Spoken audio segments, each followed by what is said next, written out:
想知道而家蘆苞開漁節點解咁熱鬧？咁就要從南宋講起啦。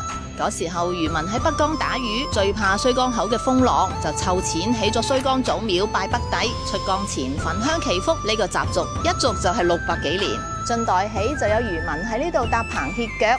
到咗唐宋，蘆苞沖成咗黃金航道，船一多，江面就形成咗漁市。嗰時候雖然冇開漁節，但係漁民等多咗再集體出海嘅盼頭早就有啦。明代疍家人遷到呢度，以船為家。